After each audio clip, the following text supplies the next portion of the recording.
그리고는 그러다가는 우리가 참 옆집에 당신 옆집에는 누가 삽니까? 그런 이야기도 좀 하고 우리 옆집에 누가 사는데 어느 교회는 또 옆집에 사는데 교회 안 다닌다.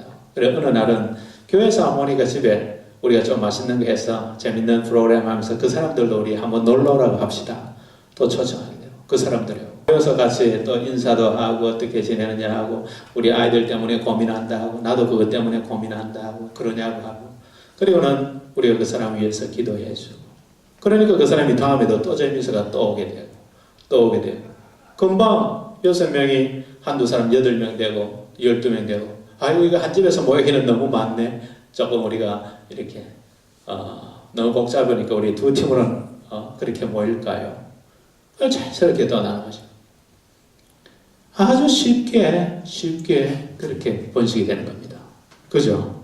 그러니까 이 소그룹을 할 때에 클래스로 교실에서 모여서 해보십시오. 한 사람이 계속 이야기하면 안 돼요.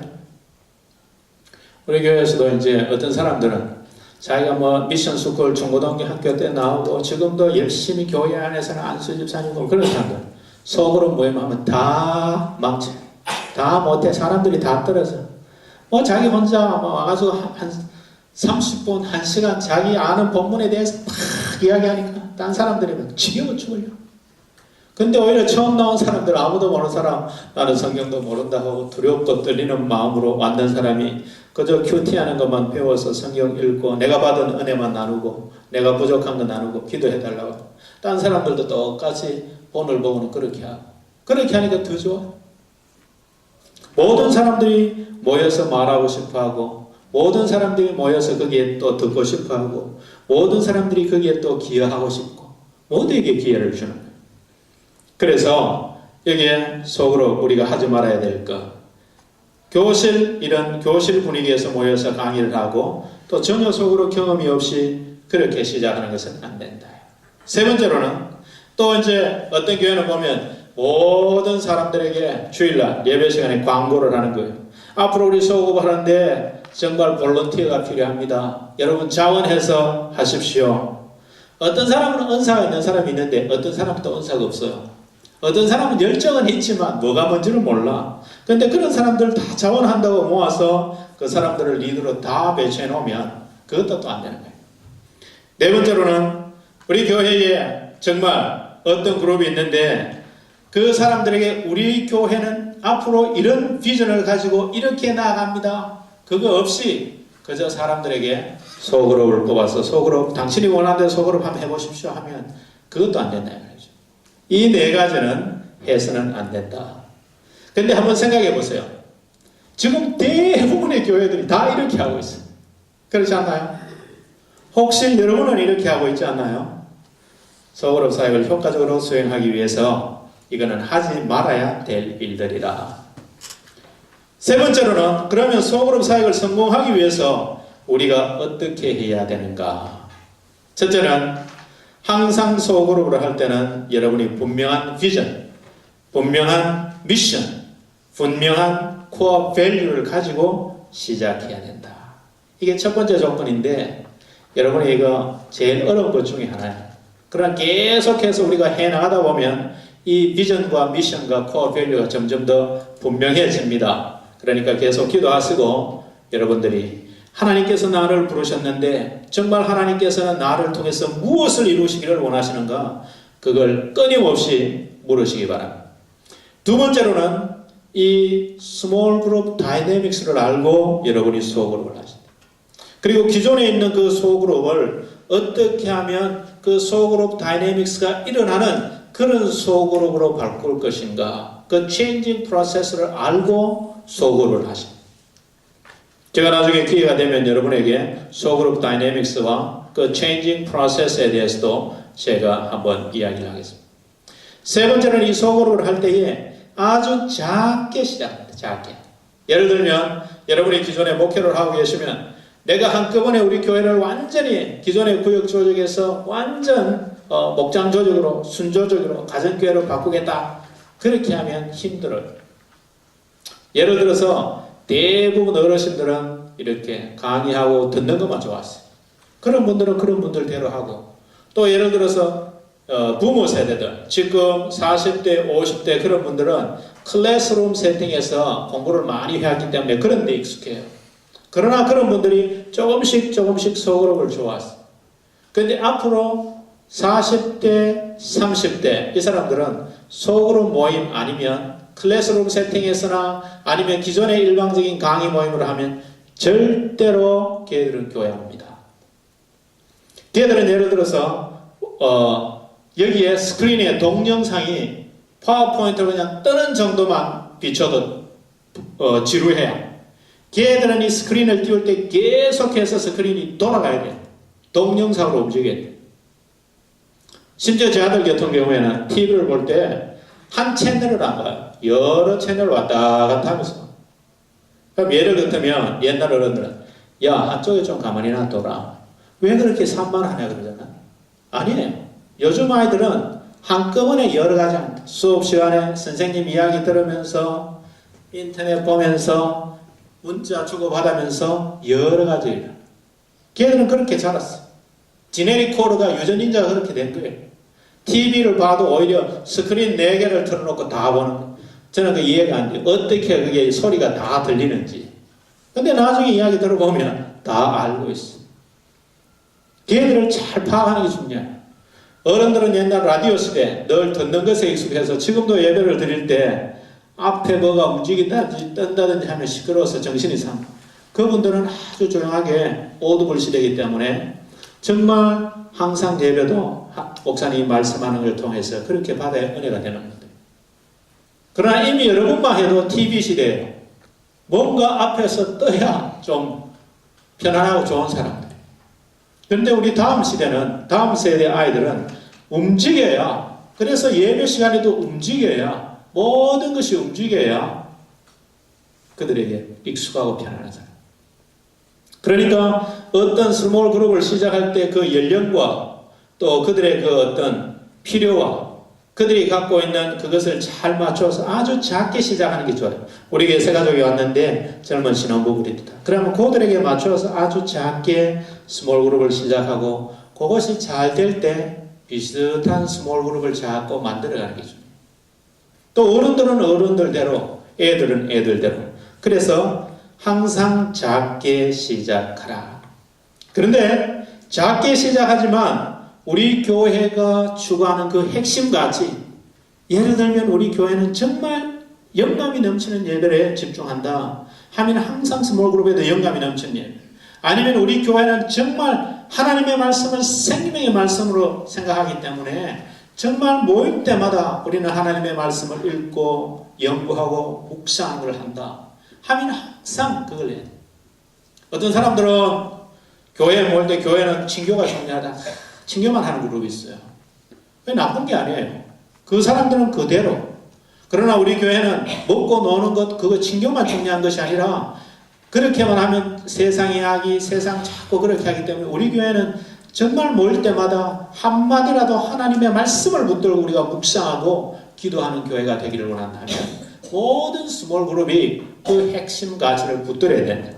그래야 교회가 분열이 없고 어려움이 없어진다. 네 번째로는요, 여러분들이 그러한 스몰 그룹을 인도하는 리더들을 위해서 집중 투자해요. 집중 투자. 예를 들어서 여러분이 한 50명 교인이 되면 교인들을 50명을 다 돌보는 것도 중요하지만 그 50명을 각각 10명씩 돌보는 스몰 그룹 리더 5명에게 시간을 더 보내야 돼요. 예를 들면 여러분이 10시간, 일주일에 20시간 목회를 한다면 그게 절반 10시간 이상을 스몰 그룹 리더에게 보내요. 여러분 교회에 재정도 있다면 그 50명에게 다 골고루 하는 것도 중요하지만 그 10명을 키우는 일에 여러분이 재정을 더 많이 씁니다. 굉장히 리더십을 개발하는데 여러분이 혼신의 노력을 기울여야 된다. 6번째로는 여러분들이 갖고 있는 현재 기존 조직을 여러분들이 새롭게 원하는 스몰 그룹으로 바꿔가는 Disciple Making Christian Community, 정말 예수 그리스도의 제자를 만들어가는 진정한 교회 공동체를 바꾸어 가는데 시간이 걸린다는 것을 기억해야 돼요. 아무리 여러분이 빨리 해도 보통 한 3년에서 5년 걸립니다. 기존 조직은. 어떤 교회들은 10년, 20년 돼도 안 바뀌는 교회도 있어요. 오래된 교회들. 그런 교회 가면 여러분들이 편한 점도 있지만 바꾸기는 더 힘들다 하는 것을 여러분이 기억해야 되는 것입니다. 자, 네 번째로는요. 잘 따라오고 계시나요? 네, 3페이지에 있는 4번입니다. 아시겠어요? 예. 네 번째, 우리 다 같이 한번 읽어볼까요? 시작. 교회 소그룹 사역이 성공하기 위해서는 건강한 소그룹이 가져야 하는 유전 인자를 반드시 가져야 한다. 건강한 소그룹이 반드시 가져야 하는 유전 인자는 무엇인가? 우리가 이것을 사도행전 2장 41에서 47절에 있는 말씀으로 우리가 다시 한번 확인하고 그 다음 우리가 넷째, 다섯째, 여섯째 계속해서 강의를 하겠습니다. 우리가 한 10분 쉬고 다시 모이도록 하겠습니다. 한번 기도하겠습니다. 사랑의 아버지 하나님 감사합니다. 하나님께서 부활절 이후에 이렇게 귀한 시간을 또한 주시고 교회가 건강하게 성장하는 가장 중요한 비결 중에 하나 온전한 속으로 어떻게 우리가 형성할 수 있는지 연구하고 있습니다.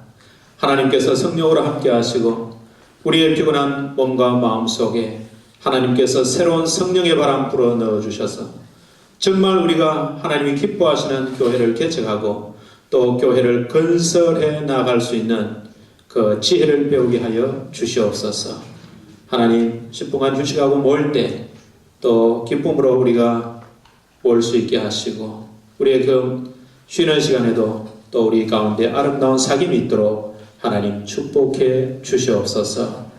예수님 이름으로 기도드립니다. 아멘. 10분 휴식하겠습니다. 사실은 제가 중요한 것만 이야기하면 30분 만에 끝낼 수는 있어요.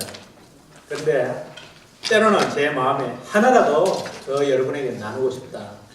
어떤 분들은 그 전체 강의 중에서 딱 하나 자기에게 클릭돼가지고 그거 가지고 목회를 아주 잘하는 분이 있어요. 항상 이렇게 피드백을 주는데 보면 이제 그런 것을 제가 많이 느끼고 참 하나님께서 어떤 부분에 어떻게 역사하시는지 어떻게 터치하시는지 참 다양할 때가 너무 많은 것입니다. 자, 우리 계속하겠습니다. 먼저 사도행전 2장 41절에서 47절 우리 한번 찾아보십시다. 우리가 너무나도 잘 아는 본문이에요. 초대교회의 모습. 초대교회는 가정교회였어요. 가정교회에서 모였어요. 그래서 사실은 아무리 큰 집이어도 많은 사람이 모이지를 못했어요.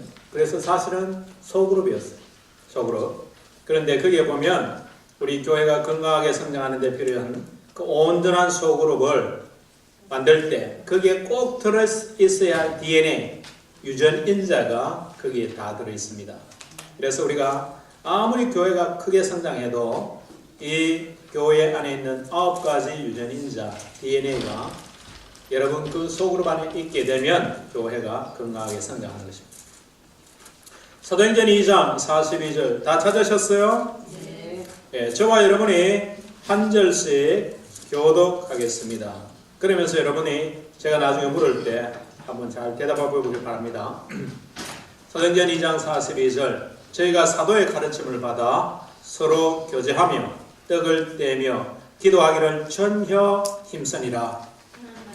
사람마다 두려워하는데 사도들로 말미암아 나와 표적이 많이 나타나니 믿는 사람이 다 함께해서 모든 물건을 서로 통용하고 또 재산과 수익을 받아 각 사람의 부를 따라 나누며 날마다 마음을 같이하여 성전에 모이기를 힘쓰고 집에서 떡을 떼며 기쁨과 순전한 마음으로 음식을 먹고 하나님을 찬미하며 또 온 백성에게 칭송을 하느니 주께서 구원받는 사람을 날마다 거하게 하시니라.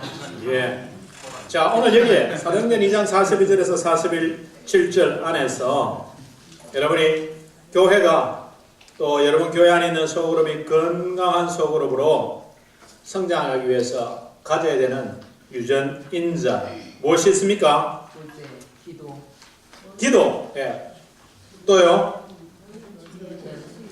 서로 가르침. 또요. 교제. 예, 또요. fellowship. ministry. 모임. 전도. 또 성장. 떡대고 예, 떡을 떼고 fellowship. 예. 또 혹은 성찬. 찬송. 찬송, worship. 또 오늘 여기 보면 하나님께서 함께 하신 역사, power. 또 leadership. 모든 요소들이 다 있어요. 그런데 그 각각 요소들이 무엇을 말하냐? 거기에 대해서 우리가 깊이 생각하는 부분이 적다. 오늘 여기 보면 하나님의 놀라운 파워가 나타나는 거예요. 정말 무엇이냐? 성령께서 정말 기름 부으시는 그 놀라운 성령의 충만한 그 기름 부으신 그 파워. 다시 말하면 여러분이 모이는 모임마다 정말 하나님께서 나타나 주시도록 성령께서 함께 해 주시도록 성령께서 기름 부어 주시도록 여러분이 기대해요. 또 오늘 여기 보면 리더십이 나옵니다. 리더십. 그죠? 그 사람들은 교회 안에서 하나님께서 주신 그 방향대로 예수님께서 자기들을 키우고 인도하신 대로 그 사람들을 자기 사람이 아니라 예수 그리스도의 제자로 계속 예수 그리스도를 바라보는 예수 그리스도를 닮아가는 예수 그리스도가 원하시는 교회 그것을 만드는 리더들 그러한 리더십을 발휘하는 사람. 그리고 오늘 예배 나오는데 예배 월십 어떤 예배입니까? 정말 하나님께서 어떤 분이시며 하나님께서 우리에게 어떤 일을 행하셨는가 그 하나님을 찬양하는 예배. 오늘날 많은 교회들은 보면 사람을 찬양하고 사람이 쇼업하고 사람이 나타나고 그런데 오늘 초대교회 예배는 정말 하나님이 어떤 분인지 하나님께서 하신 일을 찬양. 기도. 오늘 이 사람들이 기도 그렇게 짧게 이야기했지만 초대교회의 기도, 사도들의 기도 어떤 기도였어요? 여러분은 어떤 기도를 드리십니까? 기도. 정말 기도라는 건 하나님과 더 친밀해지는 시간. 하나님 앞에 내 마음을 쏟아내는 시간. 더 나아가서는 하나님께서 주신 사명을 감당하기 위해서 내가 하나님께 도움을 구하는, 능력을 구하는 시간. 뿐만 아니라 기도는 내 필요뿐만 아니라 다른 사람들을 위해서 내가 하나님 앞에 들어가는, 인터시드하는, 중보하는 기도. 정말 세상의 구원을 위해서 내가 하나님께 간구하는 기도가 중요한데 기도는 어떤 기도가 되어야 하며 우리가 무엇을 위해서 기도해야 돼요? teaching, 오늘 그 가르침이라고 그랬잖아요. 이 사람들이 무엇을 가르쳤을 것인가 하는 것. 거기에 대해서 우리가 깊이 생각해야 돼요. 하나님의 말씀을 배우고 하나님의 말씀을 내 삶에 적용하고 정말 하나님의 말씀을 가르치는 거예요. 오늘날 교회 강단에서 하나님의 말씀이 가르쳐집니까? 저희 교회 교인들이 좋아하는 것 중에 하나가 목사님 딴소리 안 하고 성경만 하나님의 말씀만 해줘서 좋다. 저는 이제 설교가 좀 길어요. 가능하면 짧게 하려고 노력하는데 길어요. 이제 뭐 보통 20분 할 때도 있지만 보통 40분에서 1시간. 제 목표는 조금씩 덜 길게 하는. 왜? 요즘 옛날에는 그저 우리가 동네 교회 나오니까 교회 모아서 1시간 예배만 드리고 가고 있는데 요즘은 멀리서 오잖아요. 적어도 30분, 1시간 혹은 어떤 사람들은 2시간 멀리서 하고 1시간 예배 드리고 가기 너무 힘들다. 보통 모임들이 요즘은 1시간 단위가 아니라 2시간. 우리가 오늘 모임도 2시간 단위로 했는데 우리가 예배도 2시간 속에 적어도 120분 중에 한 90분은 하나님의 말씀을 들으면 얼마나 좋을까. 모든 세미나들이 요즘 그렇게 되어 있잖아요. 개인적으로 신방 약속을 해도 요즘 제가 와서 신방 약속을 하는데 그저 30분 단위로 막 이렇게 디자인을 해놨더라고요. 그러면 안 된다. 30분 인사하고 뭐 벌떡이라고 또 가고 그러니까 무슨 신방이 되겠어요. 1시간도 부족하죠. 옮기는 시간 가고 오고 하는 빼면 30분인데 그래서 2시간 단위로 신방을 잡으십시오. 전도사님한테 그렇게 2시간 2시간 동안 뭐합니까? 너무 한 집에 오래 있지 않습니까? 2시간 해도 못 가고 오는 시간 빼요. 그런데 2시간 앉아서 차 마시면서 교훈들 이야기 듣고 얼마나 좋아하는지 몰라요. 얼마나 그러면서 1년에 한 번씩만 맞는데 혹은 1년에 번갈로 2번 맞는데 정말 속이 시원해요. 뭐 그 가운데는 닥터도 있고 그 가운데는 뭐 이렇게 노점 상하는 분들도 있지만 그분들이 하는 이야기. 우리가 예배 때는 정말 목사님을 통해서 말씀을 듣고 성경 공부를 통해서 말씀을 더 자세하게 배우지만 이거는 1대1로 우리 가정만을 위해서 목사님이 개인적으로 뭐라고 표현하더라? 개인 맞춤 상담을 해주시는 것 같아서 너무 좋습니다. 그러면서 하나님이가 옛날에 목사님 와서 금방 뭐 한 30분 보딱 우리 집 사정도 잘 모르면서 뭐 보딱 하고 가는데 나는 하고 싶은 이야기도 있고 묻고 싶은 이야기도 있는데 온종일 일주일 내내 준비하고 하루 종일 준비해가지고 했는데 보딱 하니까 막 나중에는 실망받고 나는 거예요. 더 화가 난대. 여러분들이 그 시대의 변화에 따라서 사람의 니드에 따라서 그러면서 그들을 만날 때마다 중요한 것은 하나님의 임재와 하나님의 말씀을 그들에게 전하고 하나님의 말씀으로 그들이 다시 살아난다. 저와 여러분 나타나지 않아도 괜찮잖아요. 저와 여러분은 도군적이죠. 하나님 말씀. 이 사람들은 하나님의 말씀을 배우고 하나님의 말씀을 어플라이하고 하나님의 말씀을 여러분 거기에 교제, 펠로십이라고 이야기했는데 그 펠로십 교제가 뭡니까? 그저 만나서 뭐 내 자랑하고 내 좋아하는 거 하고 막 그렇게 부산을 떨면서 헤어지는 사람들이 펠로십이 아닌 거죠. 펠로십, 교제, 하나님 기뻐하시는 교제. 정말 사람들이 모여서 정말 우리가 교회로 한 교인이 되는데 그 사람이 갖고 있는 필요는 뭔지 어떻게 하면 그 사람을 도울 수 있는지 어떻게 하면 저 사람이 말씀 속에 바로 잡을 수 있을지 서로가 위해서 기도해 주는지 어떻게 하면 그의 고민, 그의 문제를 우리가 함께 고민하며 함께 해결해 줄 수 있는 방법을 찾는 정말 스포츠로 항상 그 사람을 후원하고 지지하고 격려하는 그룹 감싸줄 수 있는 그룹 그것이 펠로십. 그게 유전인자로 초대교회 속에는 있었다.